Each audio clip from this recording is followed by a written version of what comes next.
అరచేతులు దురద పెడితే ధనలాభం కలుగుతుందా? ఈ దురద శుభమైనదా లేక అశుభమైనదా తెలుసుకుందాం. హిందూ సంప్రదాయంలో శకునాలు ప్రత్యేక స్థానాన్ని కలిగి ఉన్నాయి. ఇవి శరీరంతో ముడిపడిన శుభాశుభ సూచనల గురించి తెలియజేస్తాయి. అలాంటి ఒక శకునమే అరచేతిలో దురద రావడం. కొంతమంది అరచేతుల్లో హఠాత్తుగా దురద గమనిస్తారు, కానీ దాన్ని సాధారణంగా పట్టించుకోరు. ఈ దురద శుభమైనదా లేక అశుభమైనదా అనేది ఏ చేతిలో వస్తుందనే దానితో పాటు వారు స్త్రీలా లేక పురుషులా అనే అంశంపై ఆధారపడి ఉంటుంది. ఇప్పుడు దీని అర్థం ఏమిటో వివరంగా చూద్దాం. జ్యోతిష్యం ప్రకారం పురుషులకు కుడి అరచేతిలో దురద రావడం మంచి ఫలితాలను సూచిస్తుంది.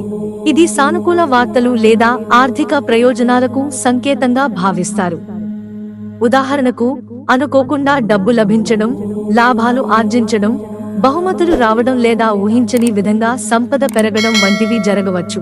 అయితే పురుషుల ఎడమ అరచేతిలో దురద రావడం అంత మంచిది కాదని చెబుతారు. ఇది దురదృష్టాన్ని లేదా ఆర్థిక నష్టాన్ని సూచిస్తుందని జ్యోతిష్యం చెబుతోంది. డబ్బు చోరీకి గురికావడం, వృధా ఖర్చులు లేదా అనుకోని రీతిలో నష్టపోవడం వంటివి జరిగే అవకాశం ఉంది. లక్ష్మీదేవి సంపదకు ప్రతీక కాబట్టి ఎడమ చేతిలో దురద ఆ దేవత అనుగ్రహం తగ్గినట్లు సంకేతంగా చెబుతారు. స్త్రీల విషయానికొస్తే ఎడమ అరచేతిలో దురద మంచి సంకేతంగా చూస్తారు. ఇది సంపద లేదా శుభవార్తలకు సూచనగా ఉంటుంది. కానీ కుడి అరచేతిలో దురద వస్తే అది అశుభంగా పరిగణిస్తారు.